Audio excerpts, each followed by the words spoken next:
रात हमेशा मेरी साथी रही है, हालांकि मैंने इसे कभी दोस्त नहीं माना। अपनी ऑटो में कस्बे की संकरी गलियों और घुमावदार रास्तों पर चलना वह चुनाव नहीं था जो मैंने पैशन या महत्वाकांक्षा से किया था। यह मजबूरी का नतीजा था। मेरा नाम राजीव है और मैंने अपनी जिंदगी का बड़ा हिस्सा दिन के हलचल और रात की खामोशी के बीच बिता दिया है, लोगों को एक जगह से दूसरी जगह पहुंचाने में। यह हमेशा ऐसा नहीं था। एक समय था जब मेरी जिंदगी में ऑटो के इंजन की गड़गड़ाहट से इतर भी कुछ था, एक परिवार, सपने और एक उद्देश्य की भावना। लेकिन यह सब उस हादसे से पहले था, उस हादसे से जब मेरी पत्नी मीरा मुझसे छिन गई और उसके बाद जो खालीपन बचा उसे कोई भी चीज भर नहीं सकती थी। अब मेरे दिन रात में बदल चुके थे और मेरी रातें अंतहीन चुप चुप घंटों की एकाकीता बन गई थी। मैं कस्बे में ऑटो चला रहा था, वो सवारियां लेता जो मुश्किल से मेरे खर्चे को पूरा करती, और फिर घर लौट आता एक मंद रोशनी वाले कमरे में, जहां मेरी बीमार माँ बिस्तर पर लेटी रहती, जो धीरे धीरे खांसी की आवाजें निकाल रही होती। उस रात की शुरुआत किसी और रात की तरह हुई। मानसून ने सड़कों को भिगो दिया था और पोखरों में सड़क के लाइट्स की परछाई पड़ रही थी। मैं बस डिपो के पास अपने ऑटो में खड़ा था और देर रात के यात्रियों की कमी को देख रहा था। हवा में गीली मिट्टी और डीजल के धुएं की महक थी और कभी कभी गड़गड़ाती बादलों की आवाज यह याद दिलाती कि बारिश अभी खत्म नहीं हुई है। आधी रात के बाद मैंने सोचा कि अब घर लौट चलूं। मेरी कमाई बहुत मामूली थी, लेकिन मेरी पीठ में दर्द और आंखों में भारीपन इस बात का संकेत थे कि अब घर जाना चाहिए। जैसे ही मैंने इंजन की चाबी घुमाई, मुझे वो दिखाई दी। वो डिपो के किनारे बरगद के पेड़ की छांव में आधी छुपी खड़ी थी। उसकी सफेद साड़ी उसके शरीर से चिपकी हुई थी, बारिश से भीगी हुई, और उसके लंबे काले बाल उसकी आंखों पर गिर रहे थे। कुछ था उसकी खड़ी होने की मुद्रा में, सख्त, लगभग असामान्य, जिसने मेरी रीढ़ में सिहरन पैदा कर दी। भैया, क्या आप मुझे कालगढ़ छोड़ देंगे? उसकी आवाज धीमी थी, जैसे इंजन की गड़गड़ाहट के बीच भी मुश्किल से सुनाई दे रही हो। मैं थोड़ा झिझका। कालगढ़ ऐसा जगह नहीं था जहां लोग अपनी इच्छा से जाते, खासकर इस समय पर। वह गांव, जो शहर से लगभग 10 किलोमीटर दूर था, अपने वीरान घरों और अंधेरे इतिहास के लिए जाना जाता था। बड़े लोग हमेशा भूत प्रेत और शापित घटनाओं की बातें करते थे, लेकिन मैंने हमेशा इन बातों को अंधविश्वास मानकर नकारा था। बहुत रात हो चुकी है, मैंने सतर्कता से कहा, और कालगढ़ रात के समय वहां जाना ठीक नहीं है। कृपया, उसने जोर देकर कहा, पास आते हुए। उसका चेहरा अब भी उसके बालों से ढका हुआ था, लेकिन उसकी आवाज में एक ऐसी बेबसी थी जिसे नजरअंदाज करना मुश्किल था। यह बहुत जरूरी है। मैंने मीटर की तरफ देखा और सोचा कि इस सफर से जितना पैसा मिलेगा उतना मेरी माँ की दवाइयों के लिए काफी होगा, शायद कुछ ज्यादा भी बच जाएगा। अपनी बेहतर समझ के बावजूद मैंने सिर हिलाया। आ जाइए, मैंने कहा। कालगढ़ की यात्रा पहले तो सामान्य रही। बारिश हल्की बूंदाबांदी में बदल गई थी और रास्ता चिकना और चमकदार था। मेरी सवारी चुपचाप पीछे बैठी रही, उसके हाथ उसके गोद में व्यवस्थित तरीके से रखे थे। मैंने बातचीत करने की कोशिश की, लेकिन उसके जवाब छोटे और लगभग यांत्रिक थे। क्या आप कालगढ़ से हैं? मैंने रियरव्यू मिरर में उसकी ओर देखते हुए पूछा। नहीं, उसने जवाब दिया। तो किसी से मिलने जा रही हो? उसने कोई जवाब नहीं दिया। उसकी खामोशी में कुछ ऐसा था जिसने ऑटो के अंदर की हवा को भारी कर दिया। मैंने अपना ध्यान सड़क पर लगाया, उस बेचैनी को झटकने की कोशिश की जो मेरे सीने में घर कर रही थी। जैसे जैसे हम कस्बे की सीमा के पास पहुंचे, सड़क की बत्तियां कम होती गईं और रास्ता एकल लेन में बदल गया, जिसके दोनों तरफ घने पेड़ खड़े थे। ऑटो की हेडलाइट्स की रोशनी में पड़ने वाली परछाइयां किसी भूतिया आकृतियों की तरह नाचती दिख रही थीं, और कभी कभी उल्लू की आवाज उस भारी सन्नाटे को तोड़ती। मैं तुम्हें गांव के प्रवेश द्वार पर छोड़ दूंगा, मैंने उम्मीद करते हुए कहा कि वह इससे ज्यादा की जिद नहीं करेगी। नहीं, उसने सख्ती से कहा, मुझे पुराने मंदिर तक ले चलो। पुराना मंदिर? मैंने उसके बारे में सुना था। कालगढ़ के बीचों बीच स्थित एक ढाता हुआ ढांचा जो दशकों से वीरान पड़ा था। स्थानीय लोग कहते थे कि यह मंदिर श्रापित है। वहां कभी एक डायन ने गांव को आतंकित किया था, जिसे इसी मंदिर में जलाकर मार दिया गया था। कहते हैं उसकी चीखें अब भी रात के अंधेरे में गूंजती हैं, उन लोगों को चेतावनी देती हुई जो उसकी सीमा में कदम रखने की हिम्मत करते हैं। यह ठीक नहीं रहेगा, मैंने कहा। मेरी आवाज डर के बावजूद संयम रखने की कोशिश कर रही थी। वह झुकी और आगे आई। उसके बाल अब भी उसके चेहरे को ढके हुए थे। तुमने मुझे यहां तक लाने का वादा किया है। मैंने गहरी सांस ली और सिर हिला दिया। अब पीछे हटने का कोई रास्ता नहीं था। मंदिर की ओर जाने वाला रास्ता घास और झाड़ियों से ढका हुआ था और प्राचीन पेड़ों की शाखाएं एक छतरी की तरह थीं, जिसने चांदनी को भी रोक दिया था। मेरे ऑटो की हेडलाइट्स मुश्किल से अंधेरे को चीर पा रही थीं और इंजन ऐसा महसूस करा रहा था जैसे वह भी इस यात्रा का विरोध कर रहा हो। हम पहुंच गए, उसने अचानक कहा। मैंने घबराकर ब्रेक लगाया। मंदिर हमारे सामने था, जिसकी आकृति धुंधली रोशनी में मुश्किल से दिखाई दे रही थी। उसकी पत्थर की दीवारों पर दरारें थीं और बेलें उसकी सतह से लिपटी हुई थीं, मानो कोई जिंदा नसें हों। वह बिना कुछ कहे ऑटो से उतर गई। उसके नंगे पैर गीली जमीन पर कोई आवाज नहीं कर रहे थे। मैं उसे देखता रहा। वह मंदिर की ओर बढ़ रही थी। उसकी आकृति धीरे धीरे अंधेरे में खोने लगी। मेरे अंदर कुछ चीख रहा था कि भागो, ऑटो मोड़ो और जितनी तेज हो सके यहां से निकल जाओ। लेकिन मैं वहीं बैठा रहा, उस दृश्य को देखता हुआ जैसे किसी अदृश्य शक्ति ने मुझे जकड़ लिया हो। मंदिर के दरवाजे पर पहुंचकर वह रुकी और मुड़ी। पहली बार मैंने उसका चेहरा देखा। उसकी आंखें खाली थीं, खाली गड्ढे जो अंधेरे को अपने अंदर खींच रही थी। उसके होंठ एक भयावह मुस्कान में मुड़ गए, जो उसके खून से सने हुए नुकीले और असमान दांतों को उजागर कर रही थी। धन्यवाद राजीव, उसने कहा। उसकी आवाज में एक अजीब सी गूंज थी। तुमने मुझे घर पहुंचा दिया। मेरा दिल थम सा गया। मैंने उसे अपना नाम नहीं बताया था। मुझे याद नहीं कि मैं कितनी देर तक ड्राइवर की सीट पर जड़ होकर बैठा रहा। मेरे हाथ स्टीयरिंग को इस कदर जकड़े हुए थे कि मेरे पोर सफेद हो गए थे और मेरी सांसें घबराहट में तेजी से चल रही थीं। वह हिली नहीं। उसने मेरी ओर एक कदम नहीं बढ़ाया। वह बस मंदिर के दरवाजे पर खड़ी रही। उसकी मुस्कान और चौड़ी होती गई, कुछ ऐसा जो किसी इंसानी चेहरे से संभव ही नहीं था। मेरे चारों ओर की हवा भारी लगने लगी, जैसे वातावरण से जीवन ही खिंच गया हो।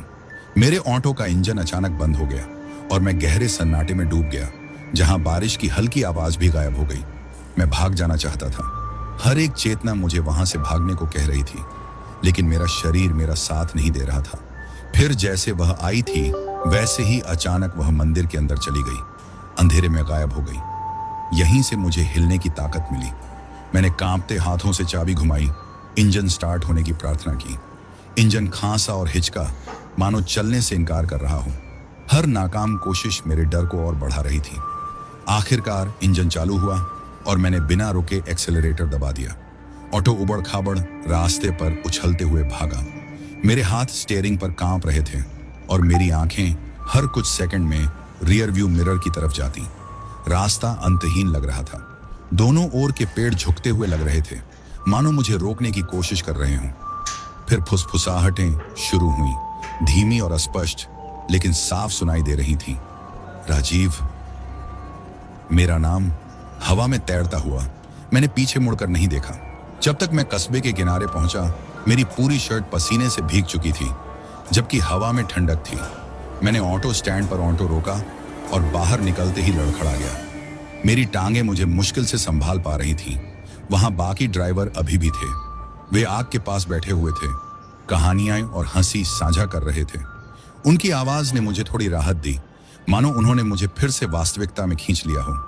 राजीव, आज लेट हो गए, किसी ने पीछे से आवाज दी। यह अशोक था, बड़ी कद काठी वाला आदमी, मोटी मूंछें और हमेशा चेहरे पर एक सहज मुस्कान। सोचा था आज जल्दी घर चले गए हों। चले जाना चाहिए था, मैंने धीमी आवाज में कहा। अशोक ने मेरा उतरा हुआ चेहरा और कांपते हाथ देखे। सब ठीक तो है ना? मैंने सिर हिला दिया। भले ही सच कुछ और था। बस थक गया हूं, लंबी रात थी। आ बैठ, थोड़ा आराम कर ले। उसने पास जमीन पर थपकी दी। एक कप चाय से थोड़ा ठीक लगने लगेगा। मैं झिझका, फिर सिर हिलाते हुए मना कर दिया। नहीं, मुझे घर जाना चाहिए, माँ इंतजार कर रही होगी। उससे कुछ सुने बिना ही मैं अपने ऑटो में बैठा और वहां से चल दिया। शहर की जानी पहचानी गलियां भी उस वक्त कोई सुकून नहीं दे पा रही थी। घर मेरा छोटा सा 2 कमरों वाला मकान था, शहर के किनारे एक पतली गली में। खिड़की से मिट्टी के तेल के दिए की हल्की रोशनी बाहर आ रही थी, दीवार पर धुंधली परछाई बना रही थी। मैंने ऑटो पार्क किया और अंदर चला गया। दीवारों से हल्की नमी और जड़ी बूटियों की मिली जुली महक पूरे घर में फैली हुई थी। राजीव, कोने में पड़ी खाट से माँ की कमजोर आवाज आई, हाँ माँ, मैं आ गया। मैंने पास जाकर मुस्कान देने की कोशिश की। माँ ने मुझे देखा। उनकी धंसी हुई आंखों में चिंता साफ झलक रही थी। देर कर दी आज, उन्होंने धीरे से कहा। उनकी आवाज कमजोर मगर स्थिर थी। थोड़ा देर तक सवारी थी, मैंने झूठ कहा और उनकी चादर ठीक करते हुए बोला, आप आराम करो। तू भी थोड़ा आराम कर ले, उन्होंने मेरा हाथ पकड़ते हुए कहा। उनकी उंगलियां ठंडी थीं और उनका स्पर्श मेरी रीढ़ में सिहरन पैदा कर गया। कर लूंगा, मैंने वादा किया। हालांकि मुझे पता था कि उस रात नींद मुझसे कोसों दूर रहने वाली थी। अगली सुबह खिड़की के बाहर चिड़ियों की चहचहाहट से मेरी आंख खुली। कुछ पल के लिए पिछली रात की घटनाएं किसी बुरे सपने जैसी लगीं, जैसे अंधेरे में दिमाग ने कोई खेल खेला हो। लेकिन फिर मैंने वो निशान देखे। मेरे ऑटो की साइड पर लंबे गहरे खरोंच के निशान थे, जो पहले नहीं थे। मेरा दिल डूब गया। मैंने उंगलियों से उन्हें छुआ। धातु ठंडी और खुरदरी लग रही थी, और सिर्फ खरोंच ही नहीं थी। ऑटो के अंदर की पिछली सीट पूरी गीली थी, जबकि बारिश तो घंटों पहले ही रुक चुकी थी। वहां हल्की मिट्टी की खुशबू आ रही थी, जो किसी और चीज में मिल गई थी। एक ऐसी गंध जिसने मेरे पेट में मरोड़ पैदा कर दी। खून। मैं पीछे हट गया, लड़खड़ाते हुए। उस औरत का चेहरा, उसकी खाली आंखें और मुड़ी हुई मुस्कान मेरे दिमाग में कौंध गई। क्या हुआ राजीव? मैंने मुड़कर देखा तो अशोक कुछ कदम दूर खड़ा था। उसके हाथ उसकी जेब में थे। कुछ नहीं, मैंने जल्दी से कहा, अपने ऑटो का दृश्य उसकी नजरों से छिपाने की कोशिश करते हुए। वह एक भौं उठाकर देखता रहा, मानो मेरी बात पर यकीन न हो। तुम्हारा चेहरा देखकर लग रहा है जैसे भूत देख लिया हो। मैंने हंसने की कोशिश की, लेकिन मेरी हंसी खोखली और बेकार सी लगी। बस थक गया हूं और कुछ नहीं। वह धीरे धीरे सिर हिलाते हुए चला गया, लेकिन उसकी नजरें बता रही थीं कि वह मेरी बात मान नहीं रहा। उस रात मैंने तय किया कि मैं कालगढ़ या उसके आसपास किसी भी यात्री को नहीं ले जाऊंगा। उस औरत की नहीं, उस डायन की याद अब भी ताजा थी, और मेरे ऑटो पर बने खरोंचों के निशान मुझे उस भयानक मुठभेड़ की याद दिला रहे थे। लेकिन फुसफुसाहटें मेरा पीछा करती रहीं। जब मैं शहर के भीतर यात्रियों को उनकी मंजिल तक छोड़ रहा था, मुझे सुनी सुनाई सी आवाजें सुनाई देने लगीं। पहले तो हल्की, जैसे हवा में पत्तों की सरसराहट हो। राजीव, मैंने ठिठक कर रियर व्यू मिरर में देखा। पिछली सीट खाली थी। अपने सिर को झटका देते हुए मैंने इसे अपनी कल्पना मानकर ध्यान सड़क पर लगाया, लेकिन फुसफुसाहटें और तेज हो गईं, और इतनी जोरदार कि अब उन्हें नजरअंदाज करना मुश्किल था। राजीव, तुमने मुझे घर पहुंचा दिया। ऑटो झटके से रुक गया और मेरा यात्री, मध्यम उम्र का आदमी, चौंक कर मेरी तरफ देखने लगा। भाई साहब, क्या हुआ? उसने पूछा। कुछ नहीं, मैंने जल्दी से कहा। मेरी आवाज कांप रही थी। ऐसा लगा जैसे कुछ देखा हो। वह कुछ बड़बड़ाते हुए उतर गया और सीट पर कुछ रुपए रखकर चला गया। मैं लंबे समय तक वहीं बैठा रहा, मेरे हाथ हैंडल बार पर जकड़े हुए और कानों में गूंजती वही फुसफुसाहटें। अगले कुछ दिन धुंधले से गुजर गए। मैंने खुद को समझाने की कोशिश की कि जो कुछ मैंने अनुभव किया, वह फुसफुसाहटें, खरोंचें, खून से सनी सीट, ये सब बस मेरी थकान और दिमाग की उपज है। लेकिन जितनी कोशिश करता, उतना ही मुझे लगता कि कुछ मेरे पीछे है, जो मेरी नजरों से दूर छिपा हुआ है। मैंने कालगढ़ से पूरी तरह बचना शुरू कर दिया। जब भी कोई यात्री उस दिशा में जाने की बात करता, मैं झूठ बोल देता कि मेरा ऑटो खराब है। ज्यादातर लोग नाराज हुए, लेकिन बहस नहीं की। कुछ ने मुझे ऐसे देखा जैसे वे महसूस कर सकते हों कि मुझ में कुछ गड़बड़ है। रात को मैं मुश्किल से सो पाता। हर बार जब मैं आंखें बंद करता, मैं उसे देखता, डायन को, मंदिर के दरवाजे पर खड़ी, उसकी वह विकृत मुस्कान मेरे दिमाग में जलती हुई सी। एक गुरुवार की रात, यात्री कम थे और सड़कों पर सन्नाटा पसरा था। मैंने सोचा जल्दी घर चला जाऊं। बाजार के पास जब मैं अपने ऑटो को धीमा कर रहा था, मुझे अचानक महसूस हुआ कि कोई मुझे देख रहा है। मैंने पास की एक चाय की दुकान पर रुकने का सोचा। बूढ़ा दुकानदार दुकान समेट रहा था, लेकिन उसने मुझे एक कप चाय बना दी। तुम थके हुए लग रहे हो राजीव, उसने कहा, मुझे चाय का कप थमाते हुए। लंबा दिन था, मैंने बुदबुदाया, चाय का एक घूंट लेते हुए। लेकिन मेरे हाथ अब भी कांप रहे थे। सावधान रहना, उसने फुसफुसाते हुए कहा। मैंने चौंक कर उसकी ओर देखा। क्या मतलब? उसने इधर उधर देखा, जैसे किसी के सुनने का डर हो। कहते हैं यहाँ अजीब चीजें हो रही हैं, लोग गायब हो रहे हैं। कुछ कहते हैं ये किसी डायन का काम है। चाय का कप मेरे हाथों से छूटकर जमीन पर गिर गया और टुकड़े टुकड़े हो गया। वह बूढ़ा घबरा गया। राजीव, क्या हुआ? मैंने सिर हिलाया, कुछ बोल नहीं पाया। मेरे दिमाग में सवाल उमड़ घुमड़ रहे थे। क्या उसने वही देखा था जो मैंने? क्या यह सब सच है? मुझे जाना होगा, मैंने रुक रुक कर कहा, जल्दी से पैसे निकालते हुए। उसने मुझे रोकने की कोशिश की। खुद का ख्याल रखना बेटा, और अगर कभी कुछ अजीब लगे तो उसे नजरअंदाज मत करना। मैंने बेहोश से सिर हिलाया और ऑटो स्टार्ट करके चल पड़ा। आधे रास्ते में मैंने उसे देखा। वह सड़क के किनारे खड़ी थी। उस पर पड़ती स्ट्रीट लाइट की हल्की रोशनी में उसका चेहरा नजर आ रहा था। पहले तो मुझे लगा वह एक आम यात्री है जो शायद किसी सवारी के इंतजार में खड़ी है, लेकिन जैसे ही मैं करीब आया मेरा दिल बैठ गया। वह वही थी, कालगढ़ वाली औरत, वही बेजान आंखें, वही विकृत मुस्कान। मैंने ब्रेक पर जोर से पैर मारा। ऑटो रुक गया और मैं कुछ मीटर दूर उससे खड़ा था। मेरा दिल जोर जोर से धड़क रहा था। मेरे हाथ हैंडल पर इतने कस गए थे कि मेरी उंगलियां सफेद पड़ गईं। वह हिली भी नहीं, बस खड़ी रही, मुझे देखती हुई। उसकी मुस्कान हर पल चौड़ी होती जा रही थी। राजीव, उसकी आवाज धीमी और मीठी थी, लेकिन मेरे रोंगटे खड़े कर गई। तुम मुझे क्यों छोड़ा है? मैं कुछ बोल नहीं सका। मेरा पूरा शरीर जैसे डर से लकवाग्रस्त हो गया था। वह एक कदम मेरी ओर बढ़ी, फिर दूसरा। उसके चारों ओर की छायाएं इस तरह मुड़ने लगीं जैसे वे उस स्ट्रीट लैंप की रोशनी को निगल रही हों। मैं तुम्हारे साथ चलूंगी, उसने कहा। उसकी आवाज अस्वाभाविक रूप से गूंज रही थी। मुझे नहीं पता कि मुझ में ऐसा करने की हिम्मत कैसे आई, लेकिन मैंने एक्सीलेटर पर पैर रखा और ऑटो तेजी से आगे बढ़ा दिया। मैंने पीछे मुड़कर देखने की हिम्मत नहीं की। मेरा ऑटो गड़गड़ाते हुए खाली सड़कों पर दौड़ने लगा और उसकी हंसी मेरे कानों में गूंजती रही। उस रात किसी तरह मैं घर तक पहुंचा। मेरी माँ सो रही थी और मैं उन्हें परेशान नहीं करना चाहता था। सीधे अपने कमरे में गया और दरवाजा बंद कर लिया, लेकिन नींद मुझसे कोसों दूर थी। जैसे ही मैं अपनी आंखें बंद करता, उसका चेहरा मेरी आंखों के सामने आ जाता। जब भी मैं आराम करने की कोशिश करता, उसकी आवाज मेरे कानों में गूंजने लगती, मेरा नाम फुसफुसाते हुए। सुबह होते होते मैं पूरी तरह टूट चुका था। मेरी आंखें लाल थीं, हाथ डर और थकावट से कांप रहे थे, लेकिन मैं रुक नहीं सकता था। मुझे चलता रहना था, काम करते रहना था। मुझे पता था कि अगर मैं रुक गया तो ये यादें मुझे निगल जाएंगी। लेकिन डर सिर्फ रातों तक सीमित नहीं रहा। सब कुछ छोटे छोटे अजीब बदलावों के साथ शुरू हुआ।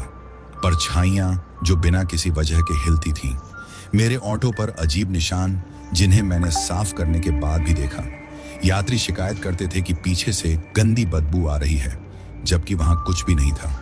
फिर वे फुसफुसाहटें वापस आ गईं और इस बार वे और तेज और बार बार होने लगीं। राजीव, तुम मुझसे बच नहीं सकते। मैंने उन्हें नजरअंदाज करने की कोशिश की, लेकिन वे हर जगह मेरे पीछे थीं। सड़क पर, मेरे घर में, यहां तक कि मेरे सपनों में भी। आखिरकार जवाब की तलाश में मैं एकमात्र व्यक्ति के पास गया जो मेरी मदद कर सकता था। स्थानीय मंदिर के पुजारी ने मेरी सारी बातें ध्यान से सुनी। जैसे जैसे मैंने अपनी कहानी आगे बढ़ाई, उनका चेहरा और गंभीर होता गया। राजीव, उन्होंने अंत में कहा। उनकी आवाज चिंता से भरी हुई थी। तुम पर एक डायन का साया है। उसने तुम्हें अपना निशाना बना लिया है और जब तक उसे उसका मकसद पूरा नहीं मिलेगा, वह तुम्हारा पीछा नहीं छोड़ेगी। उसे क्या चाहिए? मैंने मुश्किल से फुसफुसाते हुए पूछा। उन्होंने जवाब देने से पहले कुछ पल की झिझक दिखाई। तुम्हारी जान। मेरे पेट में जैसे मरोड़ उठी। माथे पर ठंडे पसीने की बूंदें उभर आईं। एक अनुष्ठान है जिसे हम कर सकते हैं, उन्होंने कहा, लेकिन यह खतरनाक है और इसमें सफल होने की कोई गारंटी नहीं है। मेरे पास कोई और रास्ता नहीं था। मैं इस तरह और नहीं जी सकता था। मैं करूंगा, मैंने कहा। मेरी आवाज डर से कांप रही थी, लेकिन उसमें दृढ़ निश्चय भी था। जब मैं मंदिर पहुंचा तो वहां गहरी शांति थी। मंदिर के विशाल खंभे डूबते सूरज की मध्यम रोशनी में लंबी परछाइयां डाल रहे थे।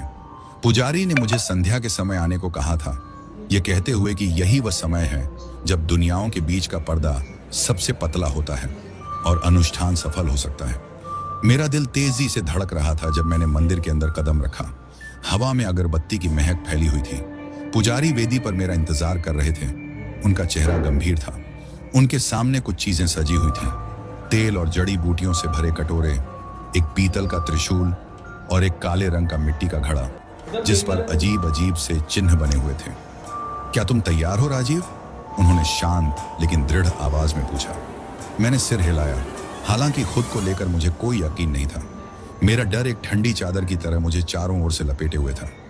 यह अनुष्ठान तुम्हारी दृढ़ता की परीक्षा लेगा, उन्होंने चेतावनी दी।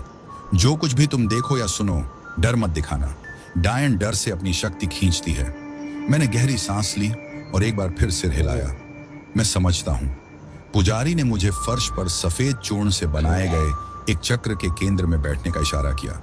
उन्होंने मुझे एक तांबे का ताबीज दिया और इसे कसकर पकड़ने को कहा। यह तुम्हारी रक्षा करेगा, उन्होंने कहा, लेकिन केवल तभी जब तुम्हारा संकल्प मजबूत हो। याद रखना, वह तुम्हें तोड़ने की कोशिश करेगी। जैसे ही उन्होंने मंत्रोच्चार शुरू किया, मंदिर की हवा भारी होने लगी, जैसे दीवारें खुद मुझ पर दबाव बना रही हों। तेल के दियों की लौ तेजी से कांपने लगी और उनकी परछाइयां दीवारों पर विकृत आकृतियां बना रही थीं। और फिर मैंने उसे महसूस किया। एक ठंडी हवा मंदिर के अंदर बहने लगी, मेरी हड्डियों तक को जमा देने वाली। मंत्रोच्चार तेज और शक्तिशाली होते गए और परछाइयां जीवित हो उठी, सांपों की तरह मरोड़ती और मुड़ती हुई। उसकी मौजूदगी का पहला संकेत उसकी हंसी थी। पहले यह पत्तों की सरसराहट जैसी धीमी थी, लेकिन फिर यह गूंजने लगी और धीरे धीरे भयावह हो गई। राजीव, उसकी आवाज एक फुसफुसाहट थी, लेकिन ऐसा लगा जैसे ये हर दिशा से आ रही हो। मैंने ताबीज को और जोर से पकड़ लिया और खुद को मजबूर किया कि मैं अपनी नजरें पुजारी से न हटाऊं। हंसी एक गहरी गुर्राहट में बदल गई और हवा और ठंडी हो गई। और फिर वह प्रकट हुई। वह परछाइयों से बाहर निकली, उसका रूप आग की लपटों की तरह चमकता और बदलता हुआ। उसकी आंखें एक अप्राकृतिक रोशनी से जल रही थीं और उसकी मुस्कान आनंद का एक भयावह मजाक थी। तुम मुझसे बच नहीं सकते, उसने फुसफुसाते हुए कहा। उसकी आवाज नफरत से भरी हुई थी। क्या तुम्हें सच में लगा कि यह बूढ़ा आदमी तुम्हें बचा लेगा? पुजारी डगमगाए नहीं। उनके मंत्र और तेज और प्रभावशाली हो गए। मिट्टी के घड़े पर बने चिन्ह चमकने लगे। डायन गुर्राई, उसका रूप दर्द से ऐंठने लगा, लेकिन वह पीछे नहीं हटी। इसके बजाय उसने अपनी नजरें मुंह पर गड़ा दी। क्यों लड़ रहे हो राजीव? उसने कहा। उसकी आवाज अब नरम और लुभावनी थी। तुमने मुझे यहां लाया, तुमने मुझे अपनी जिंदगी में बुलाया, क्या तुम्हें याद नहीं? उसकी बातों ने मेरी रीढ़ में ठंडक भर दी। मैंने सिर हिलाया, उसे नजरअंदाज करने की कोशिश की, लेकिन उसकी आवाज लगातार मेरे कानों में गूंज रही थी। तुमने कालगढ़ का रास्ता चुना, उसने कहा। उसकी मुस्कान और चौड़ी हो गई। तुमने मुझे देखा और फिर भी तुमने मुड़कर पीछे नहीं देखा। यह तुम्हारा फैसला था। मेरे हाथ में ताबीज गर्म हो गया और मैंने अपने अंदर एक अजीब ऊर्जा महसूस की। पुजारी के मंत्र हवा में गूंजने लगे और डायन की आवाज दबने लगी, लेकिन उसकी मौजूदगी भारी थी। वह मुझ पर झपटी। उसका रूप काले धुएं में बदलकर चक्र के चारों ओर घूमने लगा। फर्श पर बने चिन्ह तेजी से चमक उठे, एक अवरोध बनाते हुए जो उसे दूर रख सके। लेकिन मैं उसे महसूस कर सकता था। वह मेरी कमजोरी तलाश रही थी। राजीव, उसने फुसफुसाते हुए कहा। उसकी आवाज अब धीमी और गिड़गिड़ाती थी। तुम ऐसा क्यों कर रहे हो मेरे साथ? मैं तो बस आजाद होना चाहती थी। उसकी बातों ने मेरे अंदर गहरे कहीं एक अपराध बोध और शक का बीज बो दिया। पुजारी की आवाज मेरी सोच को तलवार की तरह काटती हुई गूंजी। उसकी बात मत सुनो राजीव, वह तुम्हें धोखा दे रही है। मैंने अपनी आंखें बंद कर ली और ताबीज को और कसकर पकड़ लिया। अपने ध्यान को पुजारी के मंत्रों पर केंद्रित कर लिया। मेरे चारों ओर की हवा ऊर्जा से कंपन करने लगी और डायन की चीखें तेज और हताश हो गईं। और फिर सब कुछ शांत हो गया।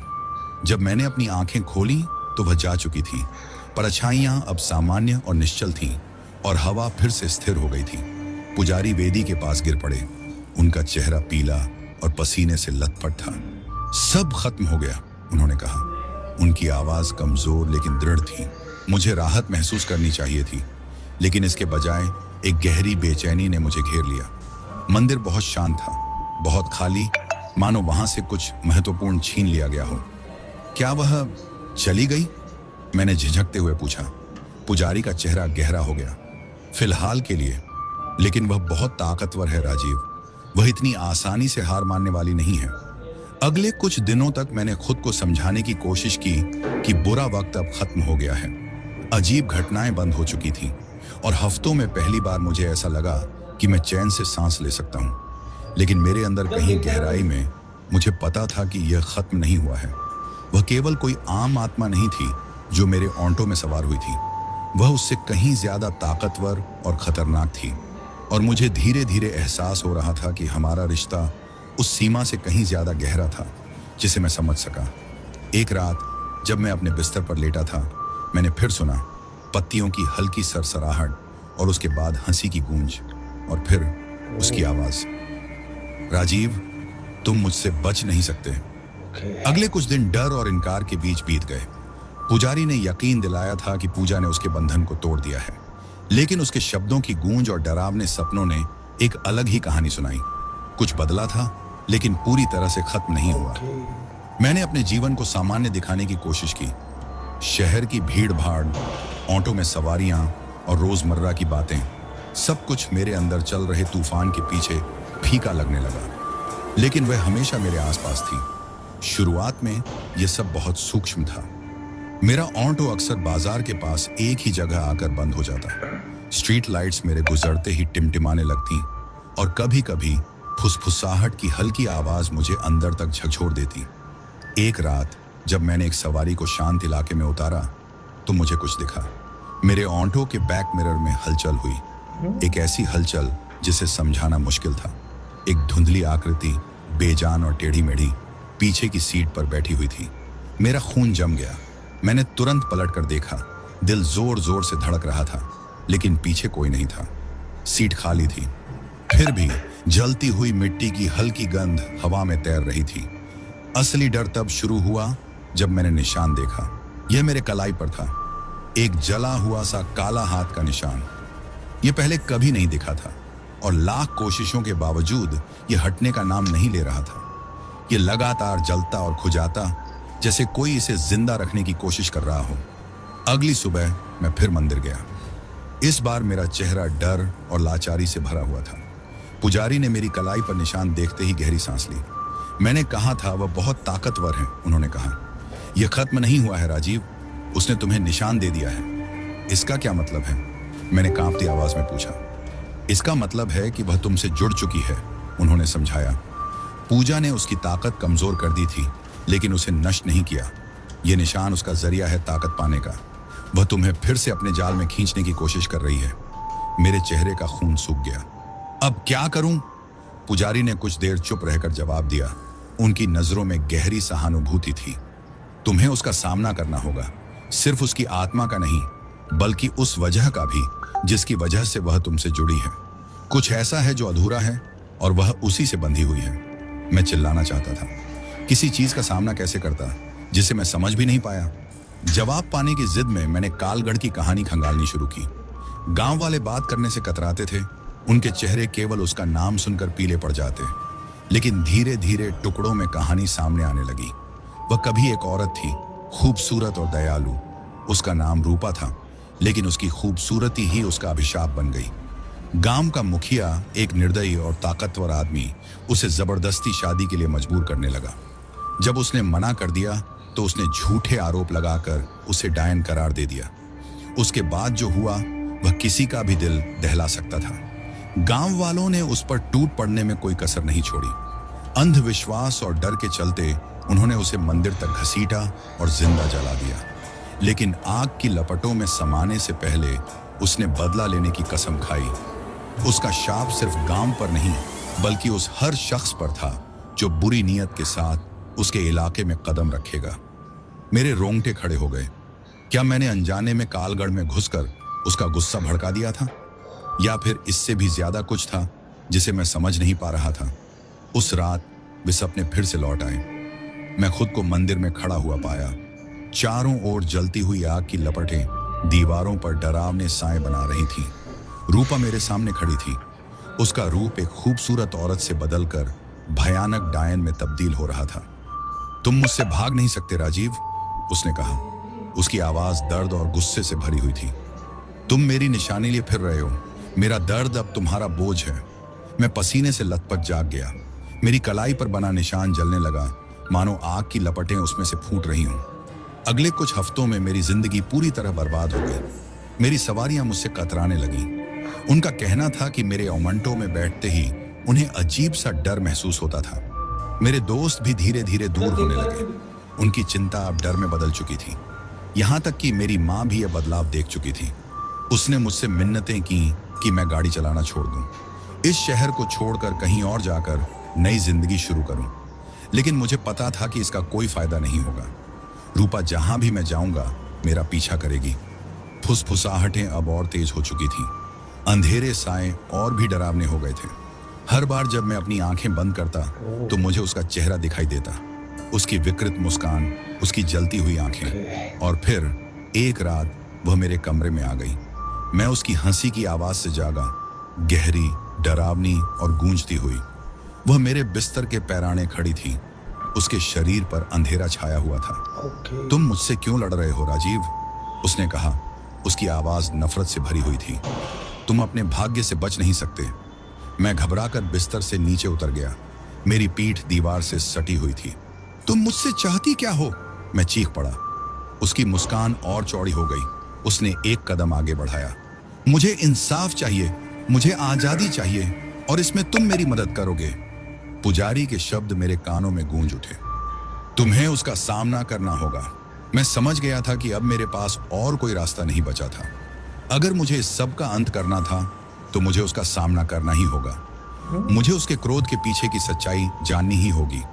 अगली सुबह मैं कालगढ़ लौट गया, वही गांव जिसने उसे श्रापित किया था। तंग गलियों से गुजरते हुए मैं महसूस कर सकता था कि हवा में तनाव घुला हुआ है। लोग मुझे अजीब नजरों से देख रहे थे, डर और संदेह से भरी निगाहें। वहां मुझे एक बूढ़ी औरत मिली जो उस घटना की गवाह थी। उसकी आंखें दुख से भरी हुई थीं जब उसने रूपा की कहानी सुनाई। वो बुरी नहीं थी, उसने कहा। वो एक पीड़िता थी, लेकिन जो श्राप उसने छोड़ा, उसने इस गांव को निगल लिया है, और अब वो तुम्हें भी निगल रहा है।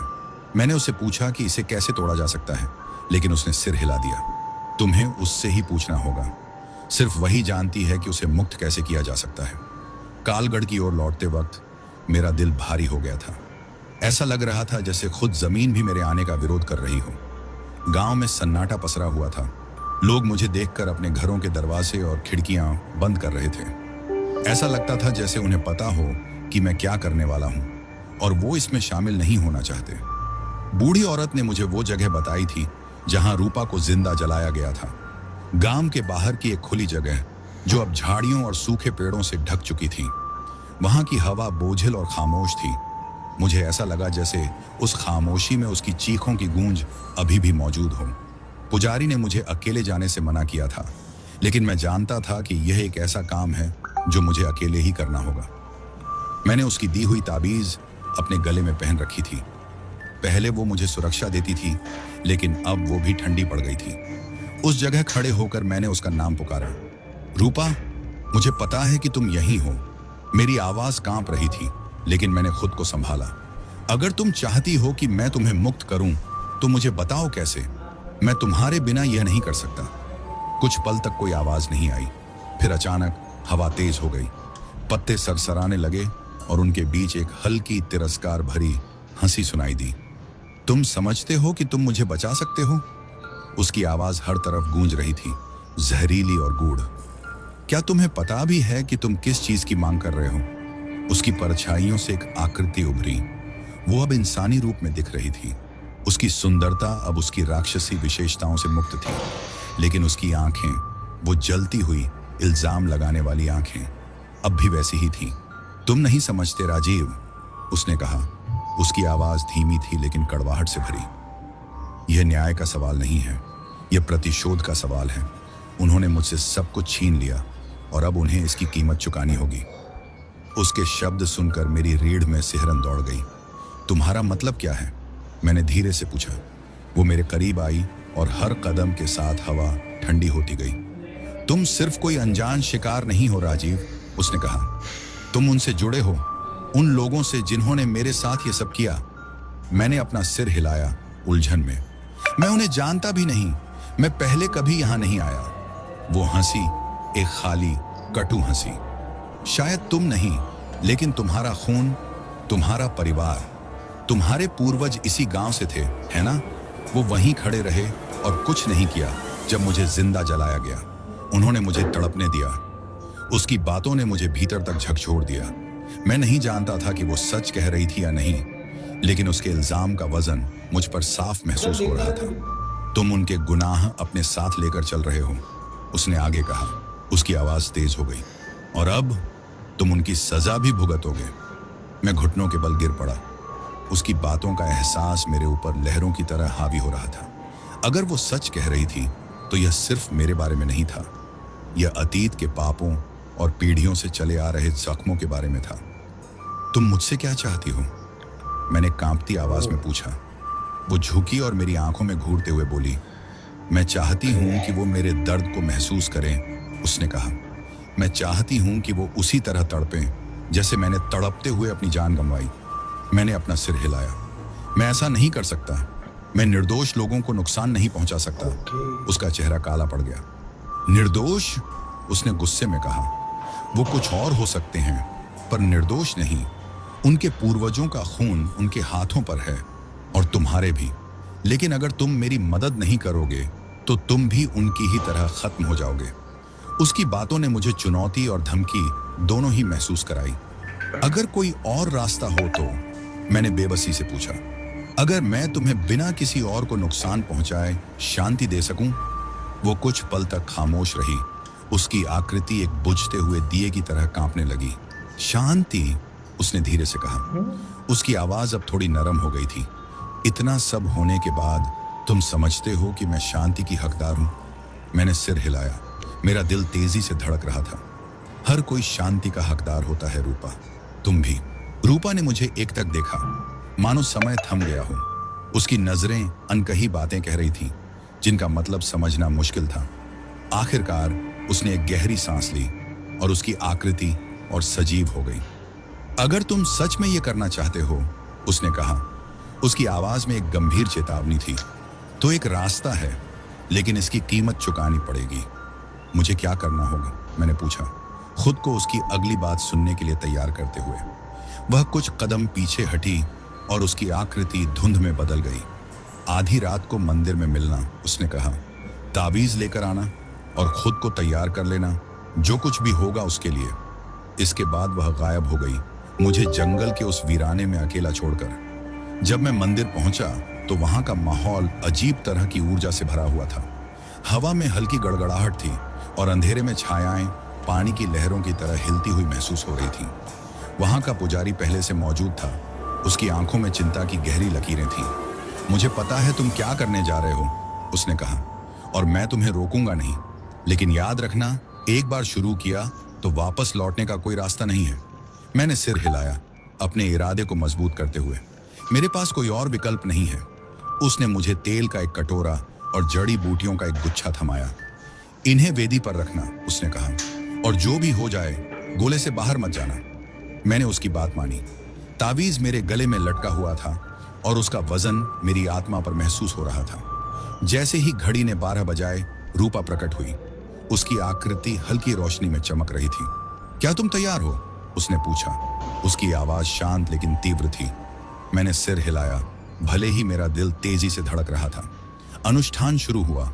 रूपा की आकृति तेज चमकने लगी। उसकी रूपरेखा कभी मानवीय लगती तो कभी राक्षसी। पुजारी जोर जोर से मंत्र पढ़ने लगा। उसकी आवाज उस अराजकता के बीच मेरा सहारा बनी हुई थी। हवा भारी होने लगी। धुएं का गुब्बार चारों ओर छा गया और जमीन कांपने लगी। मेरे सामने रूपा के दुख और क्रोध के दृश्य चमकने लगे। उसके दर्द, उसके साथ हुए अन्याय की तस्वीरें। अब देख रहे हो? उसने पूछा। उसकी आवाज मेरे दिमाग में गूंज रही थी। अब समझ रहे हो उन्होंने मेरे साथ क्या किया? हाँ, मैंने बमुश्किल कहा, आंखों से आंसू बहते हुए। और मुझे माफ कर दो उन सब के लिए। उसकी नजरें थोड़ी नरम हो गईं और पल भर के लिए मैंने उस महिला को देखा जो वह कभी थी। उसकी आंखों में दया, उसके चेहरे पर एक कोमल मुस्कान। तो मुझे मुक्त कर दो, उसने कहा। कांपते हाथों से मैंने तावीज उठाया और वह मंत्र पढ़ा जो पुजारी ने मुझे सिखाया था। रूपा के चारों ओर की रोशनी और तेज हो गई। उसे एक चमचमाते उजाले में समा लिया और फिर वह गायब हो गई। जब रोशनी फीकी पड़ी तो मंदिर की भारी ऊर्जा भी खत्म हो गई। चारों ओर एक गहरी शांति छा गई। मैंने खुद को जमीन पर गिरा हुआ पाया। मेरा शरीर थका हुआ था, लेकिन मेरे सीने का बोझ रूपा की यातना का अब गायब था।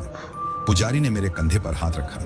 सब खत्म हो गया है, उसने कहा, लेकिन उसकी आवाज में राहत नहीं थी। तुमने वो कर दिखाया जो कोई और करने की हिम्मत नहीं कर पाया। मैं उसकी बात पर यकीन करना चाहता था, लेकिन रूपा का दर्द अभी भी मेरे दिल और दिमाग में गूंज रहा था। उसकी मौजूदगी, उसका संघर्ष मेरी आत्मा पर हमेशा के लिए अंकित हो चुका था। पुजारी ने मुझे पानी की एक बोतल दी। ये पी लो, वापसी के सफर में तुम्हें ताकत चाहिए होगी। मैंने धीमे से पानी पिया। मेरे हाथ कांप रहे थे। जो मैंने किया था, क्या वह वाकई सही था? क्या यह सच में अब खत्म हो गया था? जब मैं अगली सुबह कालगढ़ वापस पहुंचा तो गांव बदला हुआ लगा। यह बदलाव मामूली था। हवा हल्की महसूस हो रही थी और जो गहरी उदासी पूरे गांव पर छाई रहती थी वह अब गायब थी। लोग बाहर निकलकर धीरे धीरे बात कर रहे थे। कुछ ग्रामीण मुझसे सावधानी से मिले। उनके चेहरों पर आभार और डर का मिश्रण था। एक बुजुर्ग ने मेरे हाथ पकड़कर कहा, धन्यवाद, श्राप खत्म हो गया है। पर इसकी कीमत क्या थी? मैंने जवाब नहीं दिया। मैं कह भी क्या सकता था? वह कीमत मैं अकेले ही चुकाने वाला था। जिस महिला ने मुझे रूपा के क्रोध के बारे में पहली बार चेतावनी दी थी, वह आगे आई। तुमने जो किया वह जरूरी था, उसने कहा, लेकिन अब तुम्हें यहां से जाना होगा। रूपा की आत्मा तो मुक्त हो गई, लेकिन उसकी यादें यहीं रहेंगी और गांव भी तुम्हें कभी नहीं भूलेगा। उसके शब्द साफ थे, मुझे इस जगह से अब दूर जाना होगा। शहर की तरफ लौटते हुए सड़क अनंत तक फैली हुई लग रही थी। ऑटो रिक्शा पहले से भारी लग रहा था, हालांकि उसमें कोई सवारी नहीं थी। सड़क के हर झटके पर मुझे रूपा की हंसी सुनाई देती। हर पेड़ की परछाई में उसकी आकृति नजर आती। पिछले कुछ दिनों की घटनाएं मेरे दिमाग में बार बार घूम रही थी। क्या मैंने सच में उसे मुक्त किया था, या फिर उसकी क्रोध की ऊर्जा कहीं और छोड़ दी थी? पंडित के शब्द बार बार मेरे कानों में गूंजते। एक बार जब शुरुआत कर दी तो फिर वापस लौटने का रास्ता नहीं है।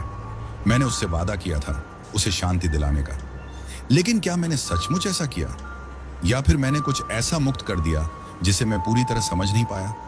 शहर में लौटकर जिंदगी फिर से सामान्य दिखने लगी। मैं सवारियों को उठाता, भीड़ भाड़ वाली सड़कों पर रिक्शा चलाता और वर्तमान में जीने की कोशिश करता। लेकिन रूपा की यादें मेरे साथ बनी रहीं। कुछ रातें ऐसी होती जब मैं अचानक ठंडे पसीने में जाग जाता, उसके चेहरे को अपने सपनों में हवरिंग करते हुए देखता। कभी कभी हवा में उसकी आवाज सुनाई देती, जैसे वह मेरा नाम पुकार रही हो।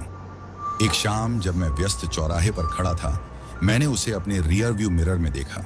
मेरा दिल तेजी से धड़कने लगा, पर जब मैंने पलट कर देखा, वहां कुछ भी नहीं था। जैसे जैसे दिन बीतते गए, ये घटनाएं बढ़ने लगीं। कुछ अजीब इत्तेफाक सामने आने लगे।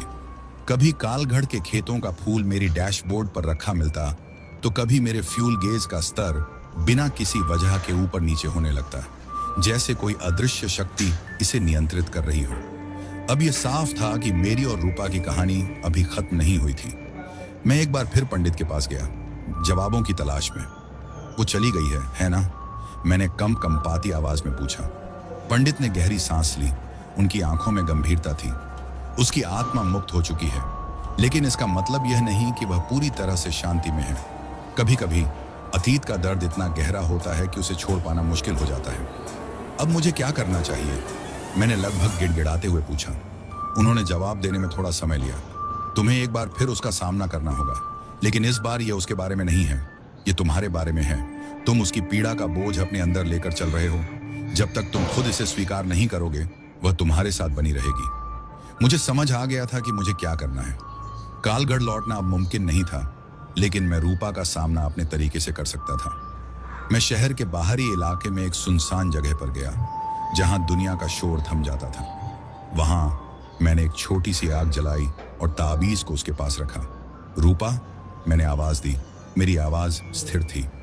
अगर तुम अब भी यहां हो तो सामने आओ। कुछ देर तक कुछ नहीं हुआ। फिर हवा अचानक ठंडी हो गई और उसकी आकृति मेरे सामने उभर आई। इस बार वह अलग लग रही थी, कम डरावनी, ज्यादा इंसानी। तुम इसे जाने नहीं दे सकते, है ना? उसने धीरे से कहा। मैंने सिर हिला दिया। मुझे नहीं पता कैसे। वह मेरे करीब आई, उसकी नजरें मेरी आत्मा के पार झांक रही थीं। तो मुझे तुम्हारी मदद करने दो। हम आग के पास बैठे और पहली बार उसने अपनी पूरी कहानी सुनाई। सिर्फ दर्द और विश्वासघात नहीं, बल्कि उस जिंदगी के बारे में जो उसने इससे पहले जी थी। उसके सपने, उसकी मोहब्बत, उसका सुख। जैसे जैसे वह बोलती गई, एक अजीब सुकून मेरे अंदर उतरने लगा। उसका दर्द अब भी था, लेकिन वह अब उसे खा नहीं रहा था। यह उसका हिस्सा था, लेकिन उसकी पहचान नहीं। मैं उन्हें माफ करती हूँ, उसने आखिरकार कहा। उसकी आवाज फुसफुसाहट जितनी धीमी थी। और मैं तुम्हें भी माफ करती हूँ। उसके शब्दों ने मेरी आंखों में आंसू ला दिए। धन्यवाद, मैंने कांपती आवाज में कहा। उसने मुस्कुराया, एक सच्ची दिल से मुस्कान, और फिर वह गायब हो गई। आने वाले हफ्तों में अजीब घटनाएं बंद हो गईं। वो आवाजें, वो आकृतियां, वो अनजानी घटनाएं, सब यादों में तब्दील हो गए। मैं अब भी कभी कभी रूपा के बारे में सोचता हूँ, लेकिन अब यह अलग था। वह अब एक भूत नहीं थी जो मुझे डराती थी। वह एक याद थी, एक सबक कि माफ करना, छोड़ देना और आगे बढ़ना कितना जरूरी है। जिंदगी आगे बढ़ गई, लेकिन मैं वही इंसान नहीं था जो पहले था। वह अनुभव मुझे ऐसे तरीके से बदल गया जिसे मैं पूरी तरह समझ नहीं पाया। लेकिन एक बात मैं जरूर जानता था, मैं रूपा को कभी नहीं भूल सकता, या उसने मुझे जो सिखाया। और जब भी शांत पलों में शहर का शोर थमता था, मुझे हवा में उसकी आवाज सुनाई देती, एक हल्की सुकून देने वाली फुसफुसाहट। तो दोस्तों, आज की कहानी यहीं समाप्त होती है। उम्मीद है कि आपको यह कहानी पसंद आई होगी। अगर आपको हमारी कहानी अच्छी लगी हो तो नीचे कमेंट करके जरूर बताइए।